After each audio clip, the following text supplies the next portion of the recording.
hope you all guys are healthy and wealthy, yeah? Healthy, yeah, wealthy. I don't know.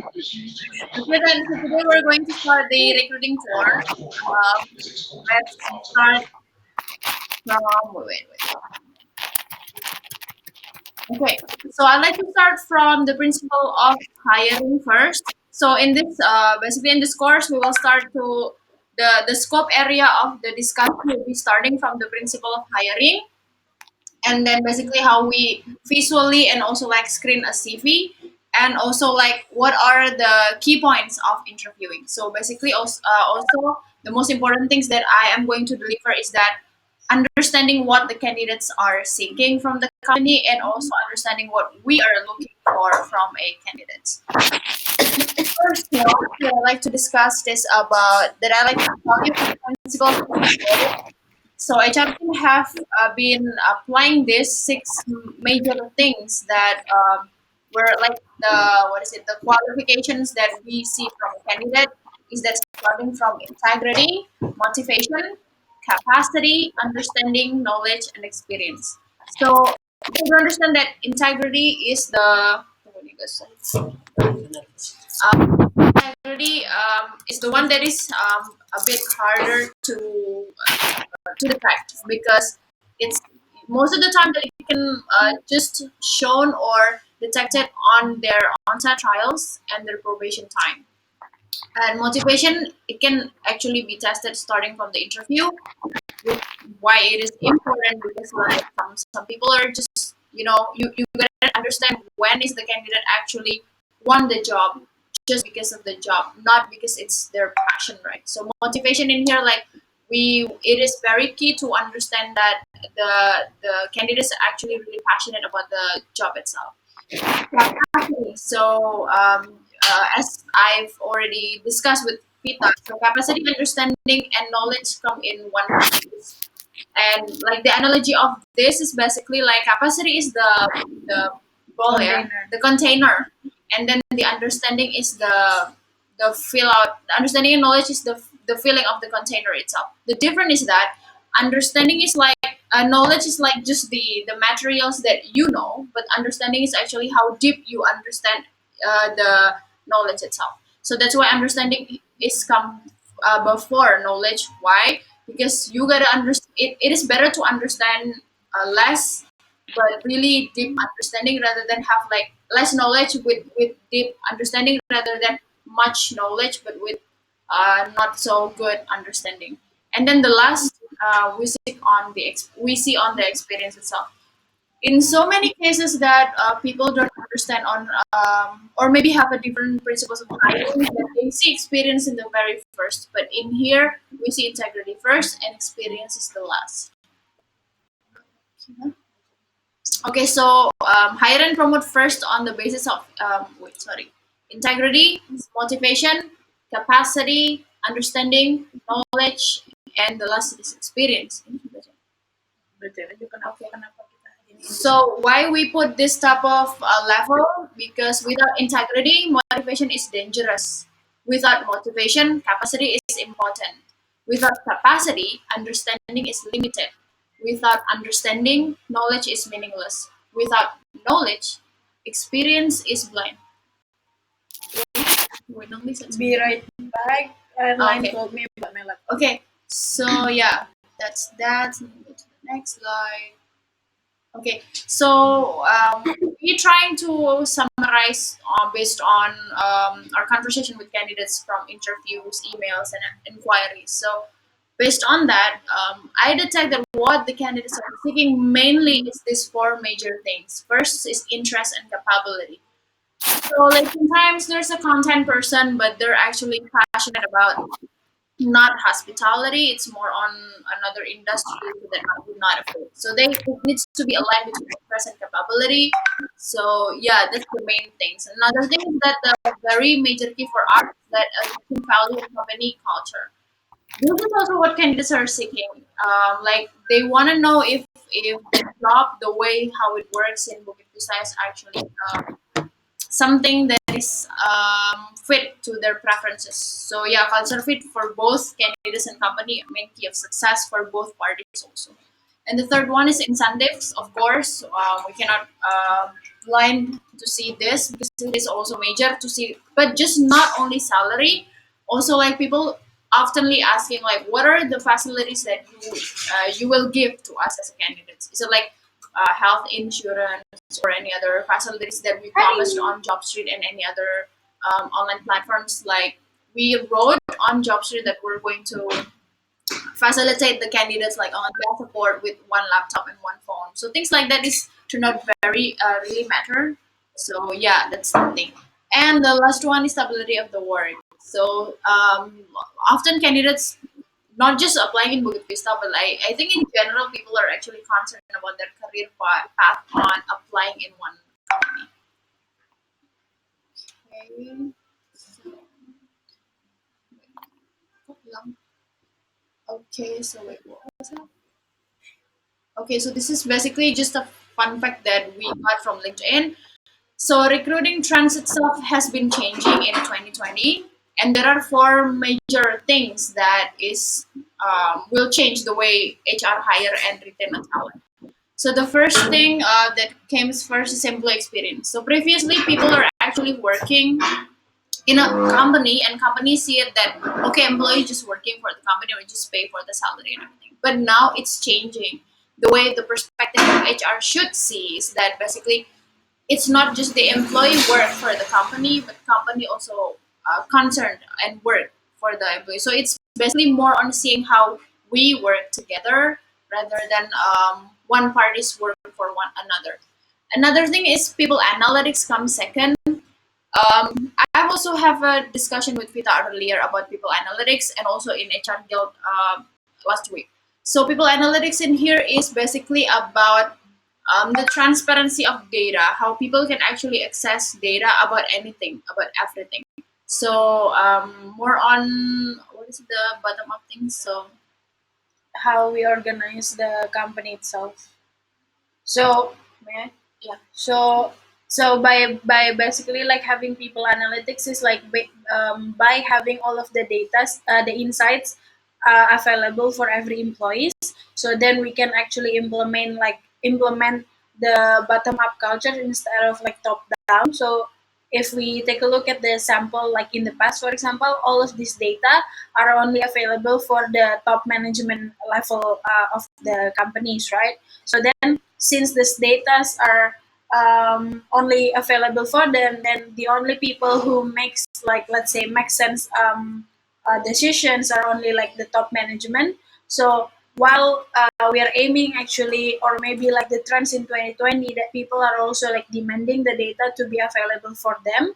So then this can happen like the bottom up culture, meaning that like the people even in like the staff level or just like the not like in the top management level can also contribute their ideas and making the decisions based on the insights that are available from the company to towards like the future goal.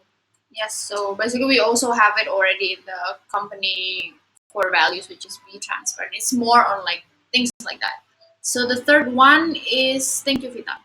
And then the third one is internal recruiting. So it's actually been applied on BV for a long time, but maybe people just are not familiar because it's been a long time. People don't actually had internal recruiting, I think. But it's things like, for example, siapa ya, Alvin and Rian. Yeah.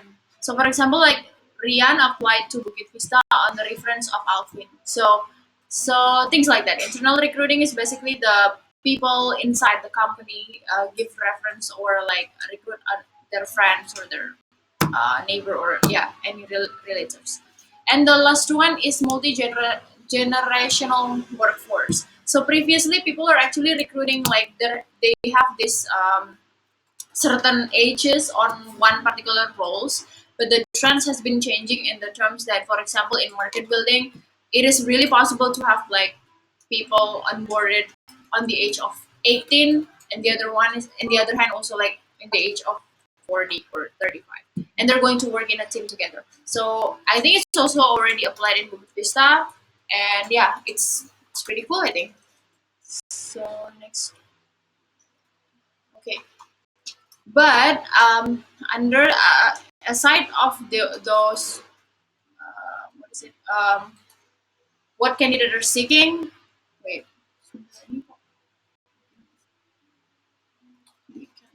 Sorry, wait.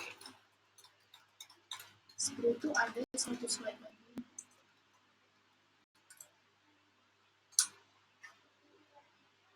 Okay, so we were just discussing about what candidate are seeking in the company, and now we're talking about what do we seek from a candidate. So there are actually three major points on what exactly we seek that it has to be fulfilled. So it's growth mindset, bias to action, and self-learner. Um, so, for example, for growth mindset itself, it's very interesting to see that growth mindset itself, it's not something that we can give to a person. It's not something that we can deliver, but it's something that people have to select. This is like a saying by Jing that on a seminar 2 days ago in STP. So it is interesting to see that at some point, sometimes people, we cannot just nurture people to have a growth mindset, but we believe that it's required somebody that believed on themselves to have a growth mindset first. So yeah, we select candidate that already have that, already choosing that path or way of thinking, before actually we nurture that. And another thing is bias to actions. It is it can actually detected by asking questions on the interviews, because like on CV it's very hard to detect. So like things like what have you been, what do you wanna, what exactly visions of yourself to see a career or a job, and then asking them on like previously what do you do, what do you want, and what you exactly do in the terms of fulfilling what you want on a career or in a path, a career path, and your previous experience in any type of jobs. And then the last one is self learner. As you guys know also that we're, well, we do have senior, it is true, and we nurture the team, it is also true, but we need somebody that is actually eager to learn by themselves, because I think by having a person that have a high self learner type of mindset, it will actually make them grow faster rather than somebody that is waiting for somebody to nurture or somebody to actually telling them what to do. Okay.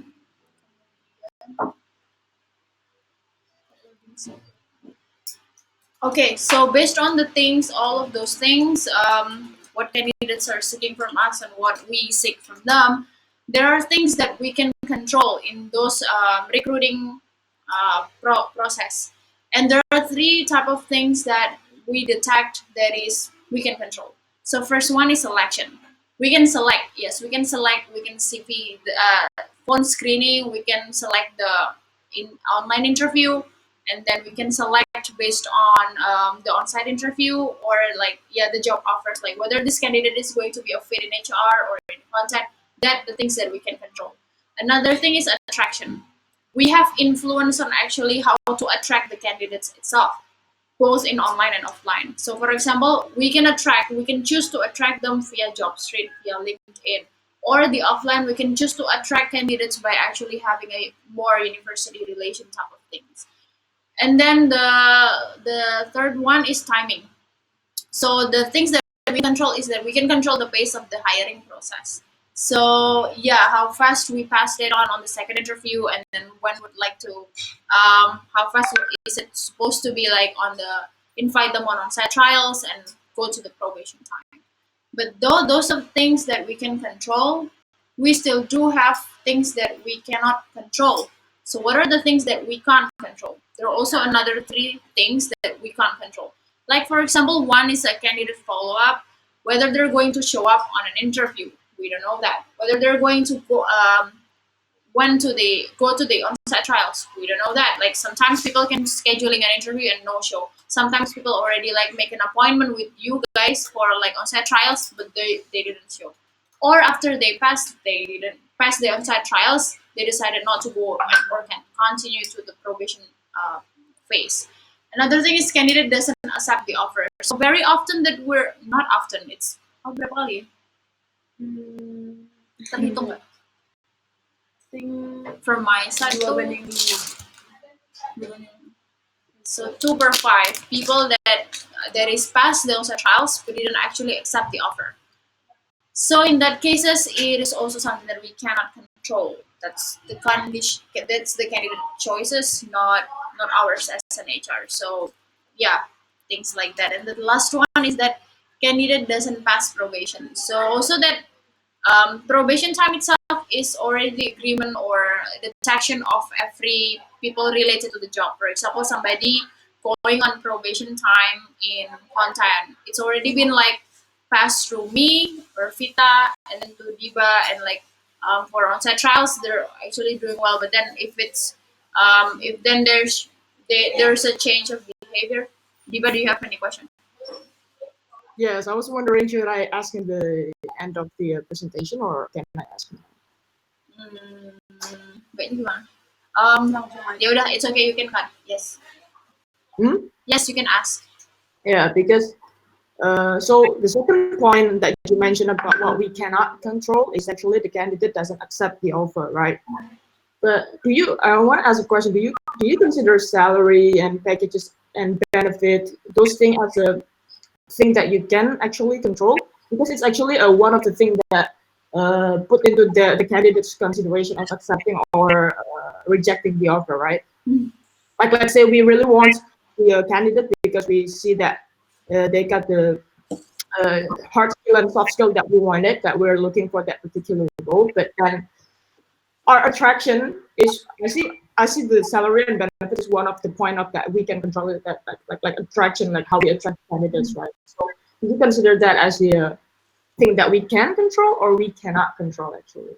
So what I meant by we can't control is basically we already have these packages, right, for each roles, for each position, like content in like entry level, senior level, so does accounting and things like that. So like for example, like in my case, like recently happened is that I hire a candidate for accounting, and then he said that I don't want to go on entry level because I don't feel like I'm an entry level. I'm a senior person.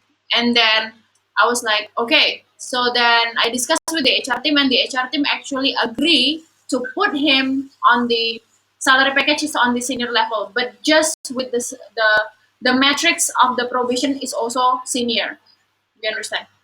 Uh, So like that's the thing that we can control on the salary part. So then because like for example, I'm not an entry level, I'm not okay with the pay, and then he proposed to go senior, then we're like okay, but like senior level also have this career metrics that it has to be LILC, right?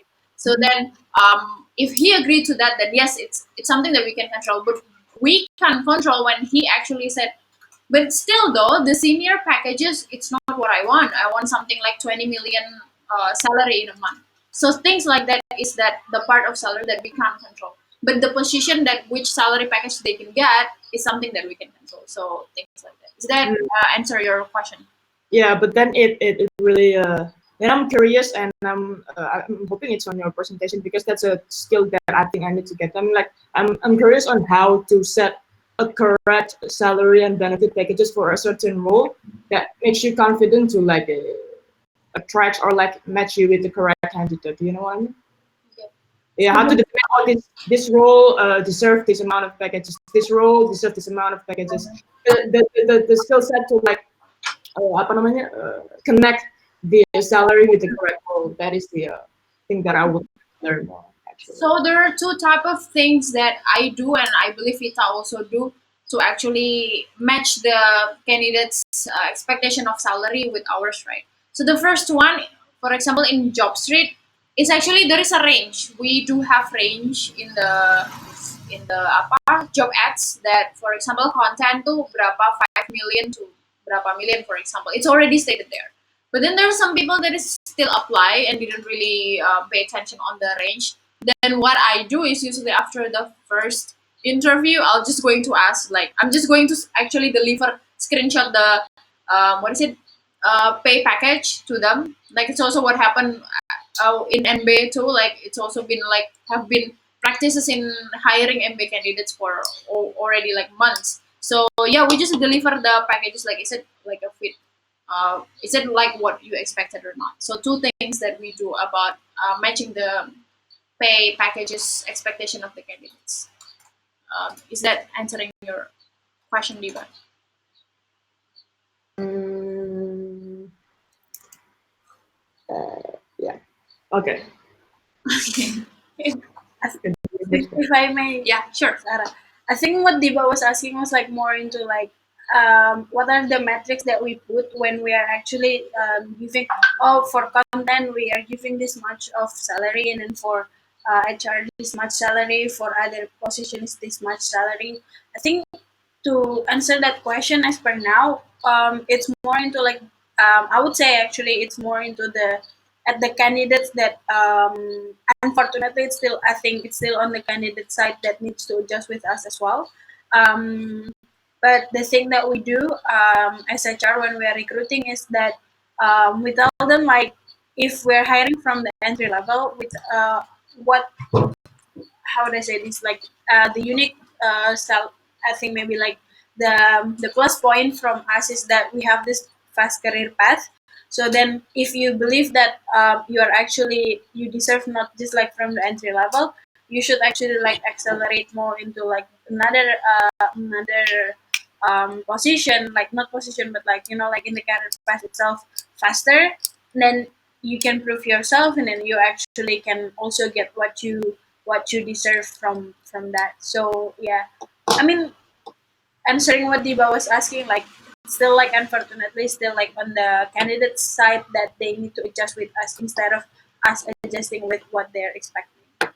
In an HR perspective, it's interesting for me that you say and you mentioned the word unfortunately twice. Yeah, I would say. I mean, So, it's also because because it's kind of like I would say we're not really like competitive yet in terms of that. hmm, Like with other companies, because other companies, as I know, they're willing to actually like negotiate regarding like their the expectation of the candidate itself with the candidate proving that they're actually worthy what they're asking for. hmm, yeah. So my point being is like so if we ourselves is able to say unfortunately, meaning that we know that there is a better way to do those kind of things, right? Mm, Could I chime in? Sure. Okay, I was just kind of listening to this. All right. So we're talking about essentially what we can do as, let's say, HR. This is related to whether or not the candidate will actually accept the package. So this goes into attraction, right? So we can't really make you can't make a candidate accept the package. That's not really up to us. That's their decision to make. The only thing you can do is you can work on the attractiveness, the selection, and the timing, right? Those are sort of the variables we have. All right, let's say we work on salary packages. So, do we have the capability to change the salary packages? We do, but that is actually not something that we have full control over. If we change the salary packages, then that requires a whole structural change and a change then to other divisions and other chapters in order to make it transparent and consistent. Otherwise, we have bad transparency there. This person gets this because they negotiated this way. This person gets this because they negotiated something different. So we don't want to have that. We want to have essentially everybody is on essentially the same page, striving for the same goals. Now, second part, are we actually compatible with the industry? It's a little bit hard in many ways because are there other jobs like what a host does out in the industry? It's a new type of job. Content, a little bit closer to perhaps other industry jobs, but most of the roles we're looking at are fairly new. A community manager.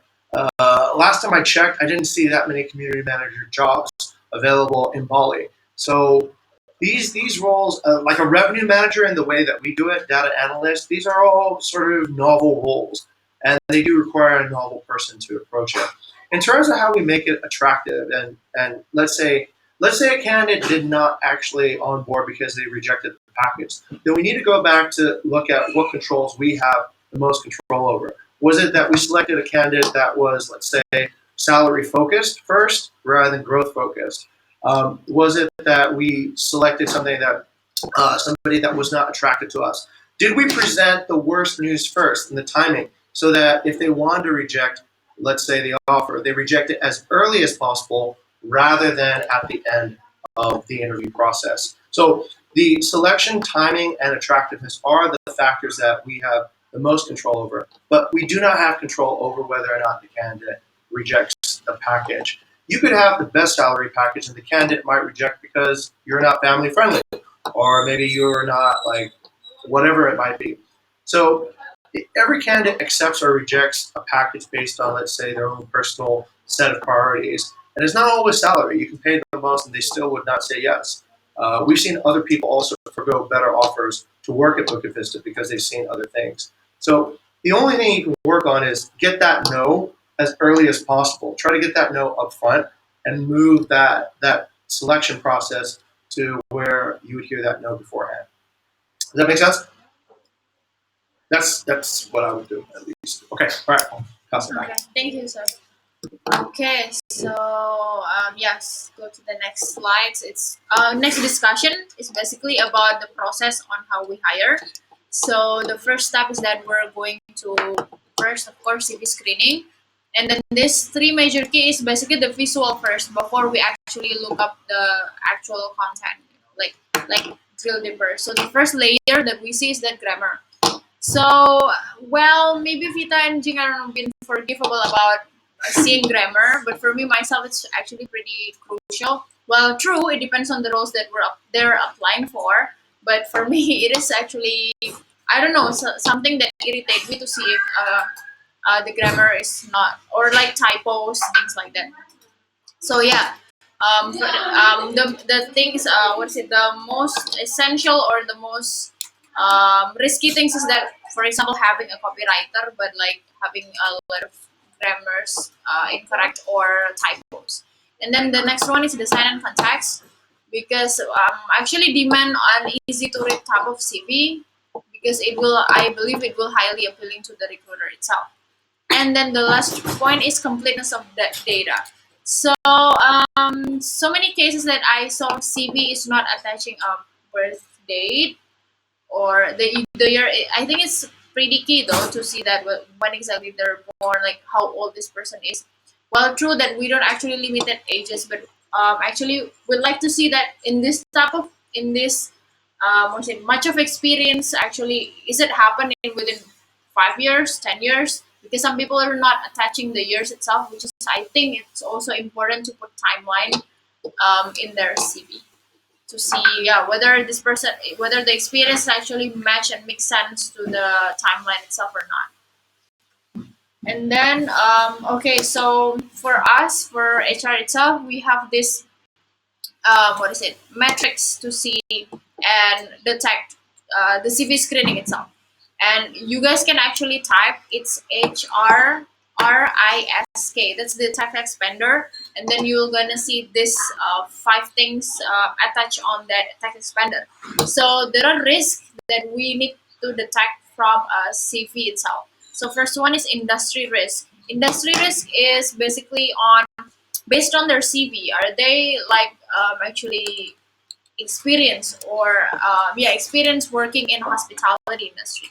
On company stages is more on like what their previous job, like what level are they on the company, what type of company that they're actually working in, and then the growth. Like you can actually see on a person roles, a person position in the previous jobs, whether it shows a growth or it's just like stuck. Because some people are, of course, there are people that is stuck on one position, even though going to a lot of industry or a lot of company type of things. And also the role, like if somebody is applying for content, for example, is he a type of person that been doing this his entire life, or he's just starting content for this past 1 year? And then also location risk is also important, because a lot of people applied in Jakarta for only in Jakarta, because we at some point offer a remote working, right? So people doesn't really understand that. Oh, maybe then I can 100% remote and things like that. So it's also something that we considered whether a person is located or willing to go and work from Bali or Jogja. So from here, maybe do you guys have any question? Yet? No. Okay. Okay. So then maybe I'd like you guys to see. Wait. That's nice. Okay. First thing first, I'd like you to see the CV. Maybe I'd like to start from Chandra. Can you tell me how does this CV look like for you? Both things. What do you detect from both of the CV?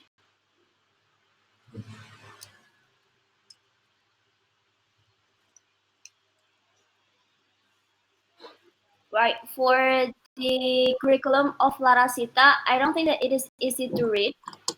Okay. Uh, and um, it's actually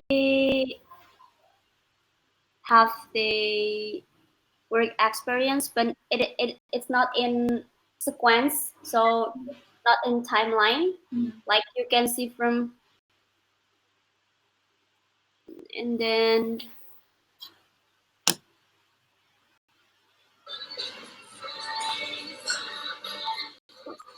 um, and it is not showing the apa namanya development of roles. Okay. So I'm The telling you, these both are applying for online guest support, yeah, in this okay contract. Okay. from Larasa ya, Yeah. and then Aaron Sien.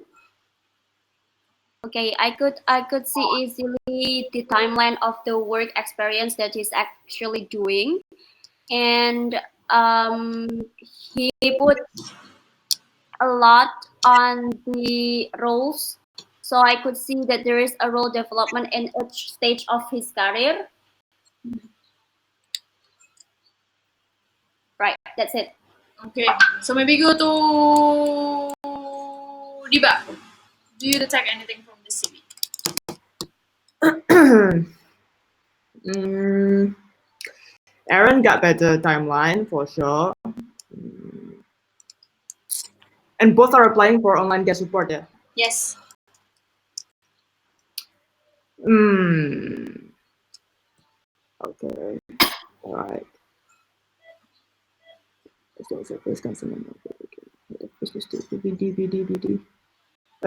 His career growth for Aaron is actually on managerial or like a BD as well.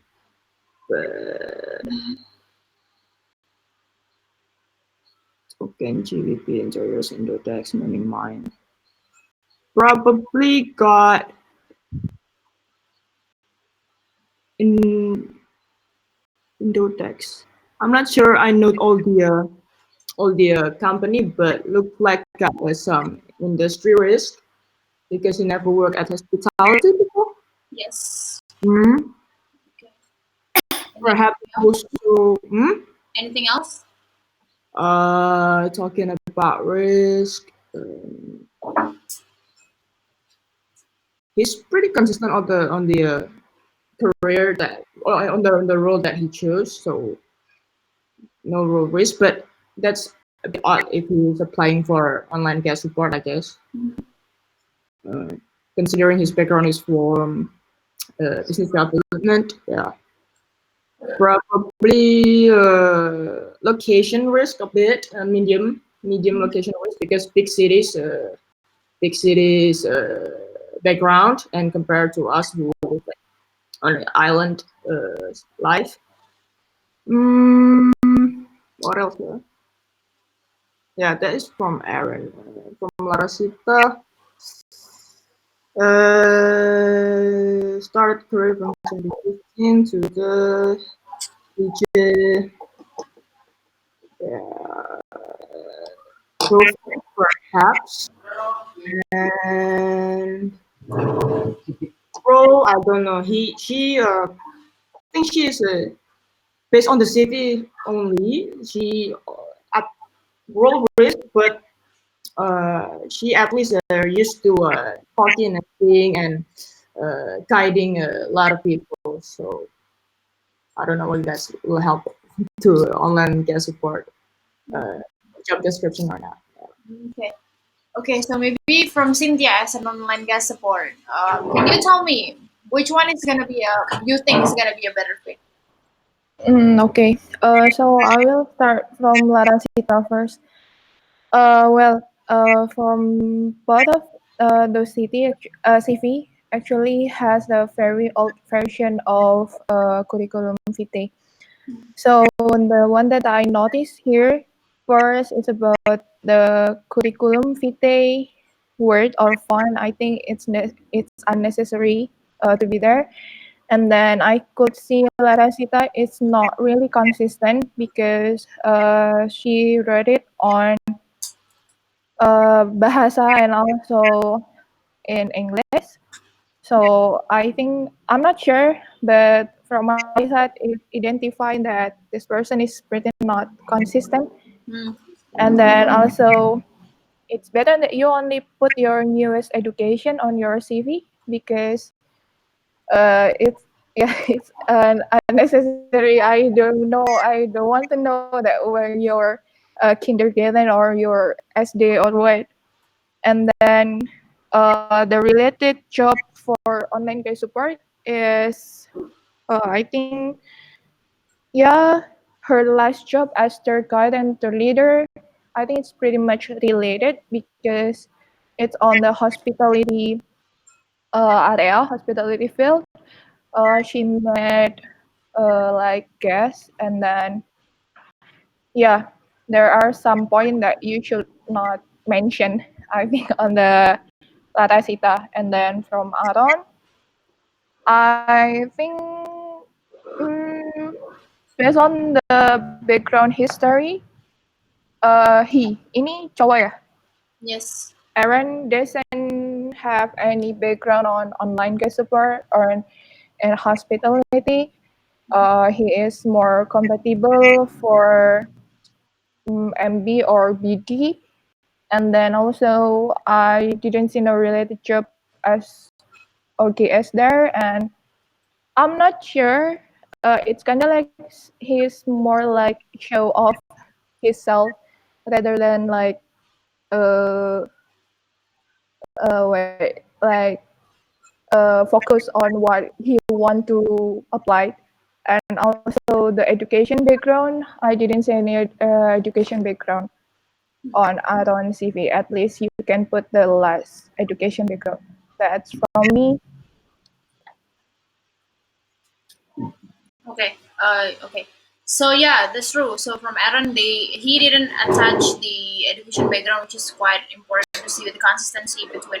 Well, it's not that matter, but we actually somehow see whether these candidates is applying their degrees to what they're doing, and also like when exactly the candidates is graduated, like to actually detect a growth risk.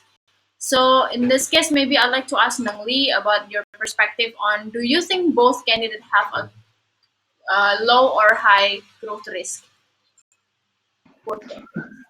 Growth risk. Okay.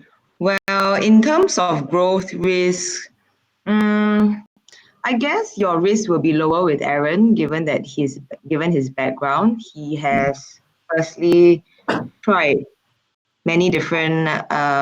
He's tried working in Jakarta. He's tried working in Singapore as well, and you can see that in terms of industries, he's crossed many different industries as well. So I think Aaron shows slightly more capacity for growth than Lara Sita, who seems to be first and foremost. I think she's only worked in firstly Indonesia. Secondly, um, she's yeah, I think she's only pretty much worked in Singapore. Sorry, in Indonesia only. So I think there's very little. How should I say it? I guess evidence in this case to determine whether or not her growth risk is high. But that said, I do recognize that she was once a teacher and she was also then after that a tour guide. So she also has jumped. How should I say? I guess industries as well. Just that Aaron has done a little bit more, given the fact that he has um, worked across various countries. But the one thing about Aaron in terms of risk assessment is that his his time in each company is very short. Mhm. So this is actually one of the biggest red flags actually that I think HR will have to notice in this case. Yeah, true. Thank you, Nangli. So yeah, it is true that sometimes seeing it's actually gain our what's it trust issues if somebody is like working within months, like 2 months, 3 months in one company and jumping around to another company with a different industry that make it worse, like different industry, different company that would like why like usually we detect that this candidate might not have a strong motivation on working in one company. So also that this is like zooming out a little bit about this both CVs that we think that it is very not appealing for sure because too many texts and text and also like there's so many what is it words there that is not easy to read and yeah just not eyes friendly I think. But Vita, do you have anything to add up on both CVs that is attached? Mm, what do you mean, like my assessment? Yeah, your assessment. Is there like things that they haven't mentioned? On Larasita, I guess like she did mention about the year that she works, but like it's not we were not sure like which month she started and which month she ended. So for example, a tour guide, right? Year 2019, we don't know. Is it like one full year or is it just like starting at the end of 2019? So it's kind of hard to guess or to judge based on that. Um, yeah, I think the rest are already been mentioned, like for Aaron, the education and also the short time amount of work in each company. Yeah. Also, we didn't know how old Aaron is exactly, right? Like birth date and things. Okay, then go to the next one. Maybe I'd like to start from Luki. Yeah. Can you tell me your assessment maybe based on the growth industry, growth industry location, risk on these both cities, or any that you detect? What are the red flags? Okay. First of all, this CV is quite interesting and eye-catching rather than before. And then yeah, we can see the face as well. And this one for applying for These both are applying for content. content. Okay. King Wizang. Okay.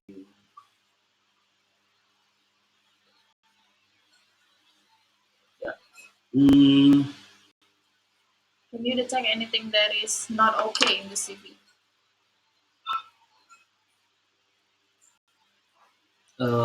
First of all, from Maharatri, it's not. It's quite. For me, it's quite a lot of text. Like you don't have to put it on your CV. And yeah, but and also the experience as a content. It's kind of what mencelok Mencelok, just mencelok. like before Aaron CV, so across industry like even promotion and then media analyst and then translator Okay. and yeah, yeah, that's all. Okay. Okay, then go to loh mana Dennis sama udah hilang. Udah. Maybe go to Cynthia first. Do you detect anything that is not okay in the CV? Mm, well, um, okay. Actually, this CV, yeah, it's pretty shown that they are apply for content because it use more creative. It show creativity from both side and about the not wait. Okay, I think both of them, in my own opinion, CV is good, and then I'm not sure actually about the skills matter. Like, how could you measure your skill? What is your patokan to like you you put the skill like adopt family on Mas Rizal CV, like what kind of patokan atau dasar you put that skill. So yeah, I don't want to comment about that since I also don't know. And then the work experience itself. mm, okay, I think for the Maharati Tegaskan, okay, it's pretty like since she take Dutch studies, she also being as Dutch private tutor.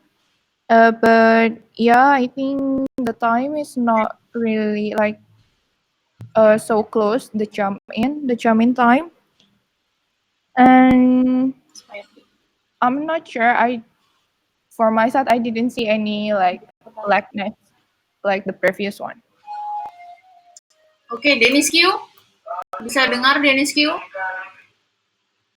Okay, coba tadi Dennis bisa tell us like what do you detect from both CVs? What is the red flag from the CVs? Is it like for the green flag? Of course, it's way better than the previous one. Tapi red flagnya apa?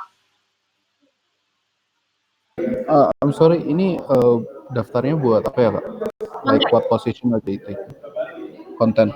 Yes. Uh, I think for content, for Muhammad Rizal Huadi is more compatible for the job because he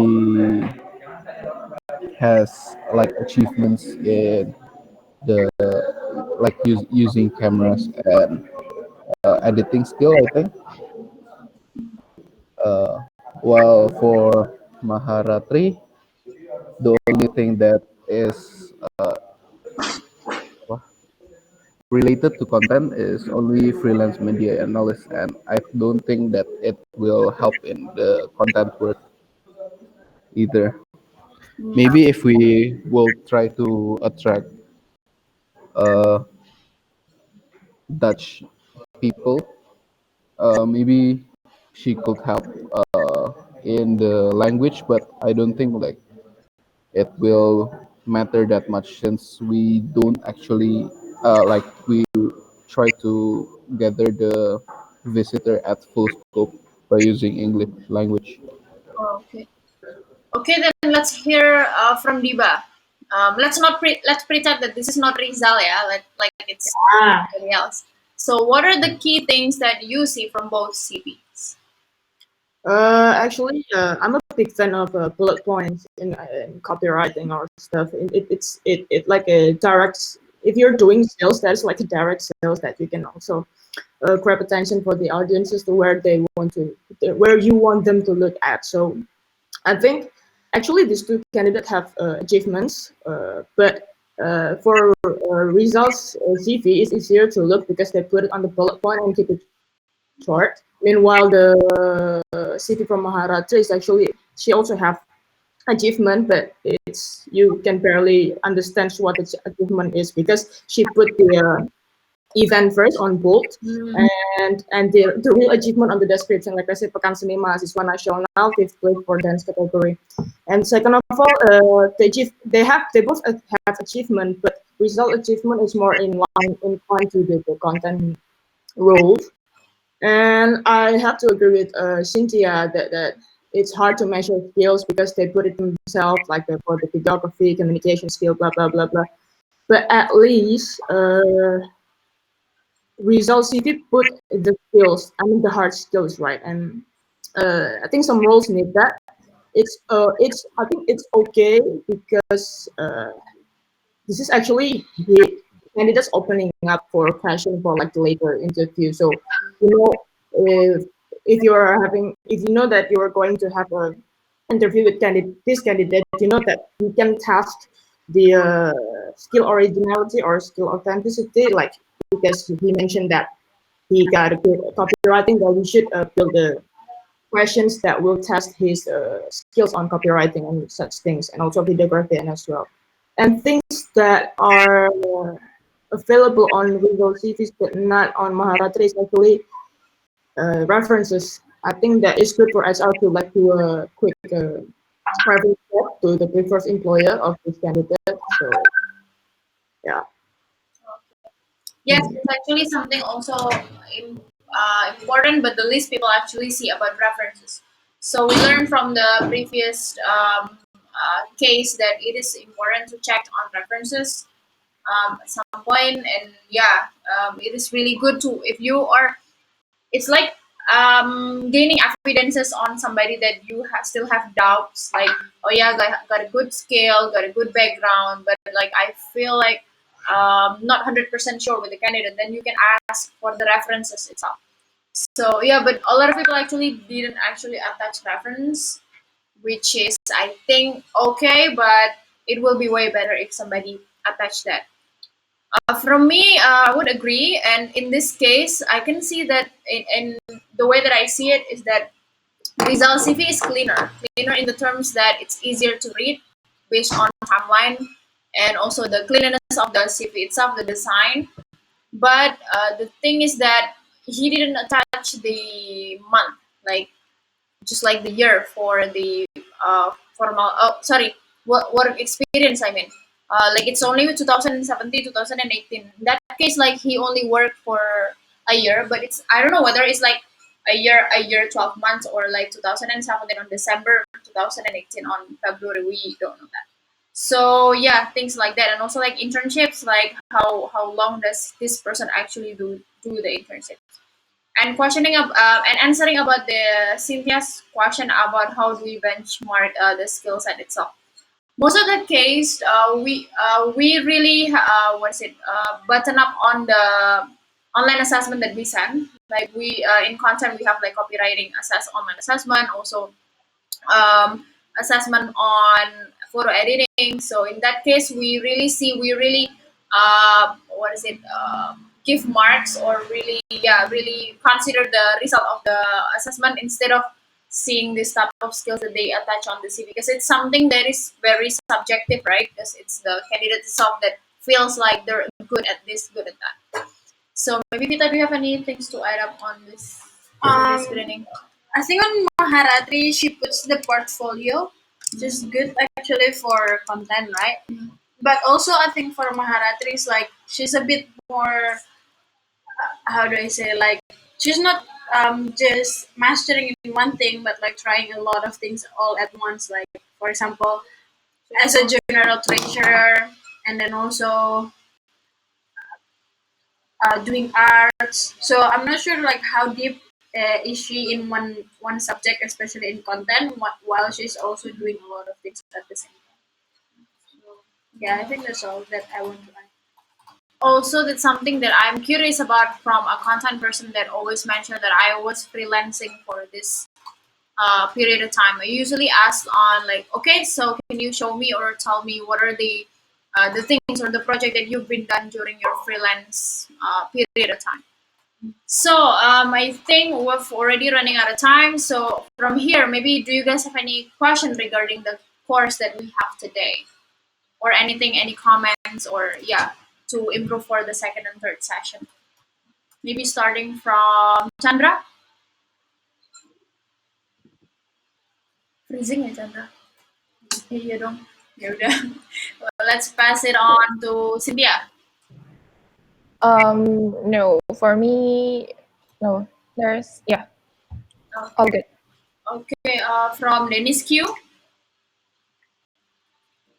All good, Kak. From Diba. Probably this is like what I talked that we discussed previously, Ara, when you asked what are the expectation from the courses. So the thing that I will actually want to see is like how you test the authenticity of the skills and the because sometimes candidates only talk but not work to work, right? I mean, like the skills affect determining whether the candidate is actually authentic on like everything that they say is actually the trickiest part. Okay, about yes, I do. Yeah, wrote on the authenticity. I'll keep it that for now. Maybe I'd like to deliver on the second, on the third, or the third session. Yeah, about the authenticity. And do Nangli?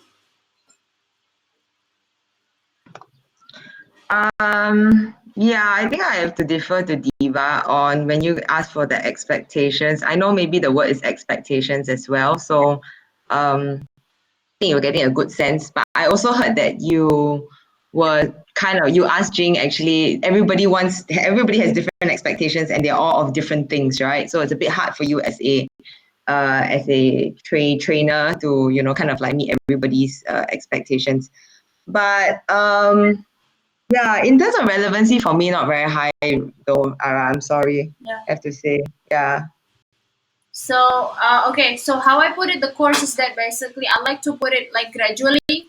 Like I can't put like heavy things on the very beginning because I have Lucky, Nadine, and Cynthia and Dennis to actually demand to starting from the very bottom point. So that's why I like to the first meeting I like to actually deliver on how we see as candidates, what are the things that we need to understand from the candidates, how we see the screen, and then maybe the second and third we're going to go to the more advanced materials, which is where in the last, hopefully we can already do the simulation for interviewing candidates. Yes, Nelly.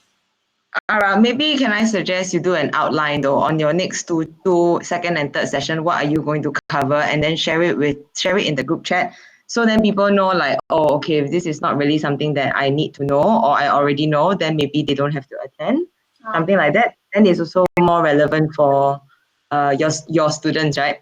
Okay. Okay, thank you, Nungli, for the feedback. Maybe from us, Luki? No, all good. All good. Okay. Sir, do you have anything to add up? Yeah, I'll share some private feedback later about this, but I think this is in the context of learning leadership. This is good. There's a lot of questions that I saw Diva, Nunli, and other people raise, and this is healthy for giving transparency to the HR process. And I think this is also good for developing leadership and learning. There's a few things I think that I would change, but I'm not officially part of this class. Actually, I was just interviewing, so I'll give some private feedback to I think the HR team about some of the things that I heard. But yeah, I think this is a good start. And for everybody else attending, please give the most authentic and harsh feedback that is possible so that we can fix this. This is one of the most crucial parts to get right for the growth of our company, as we've seen on employee satisfaction surveys for the past 3 months. Yep.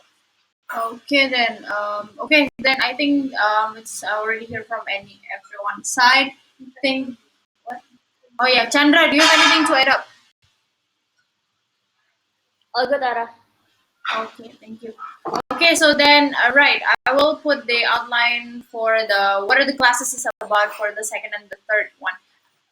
Yeah, thank you for the feedback and thank you for joining the today's course. I'll follow up also for when exactly it's going to happen for the second and third session. Yeah.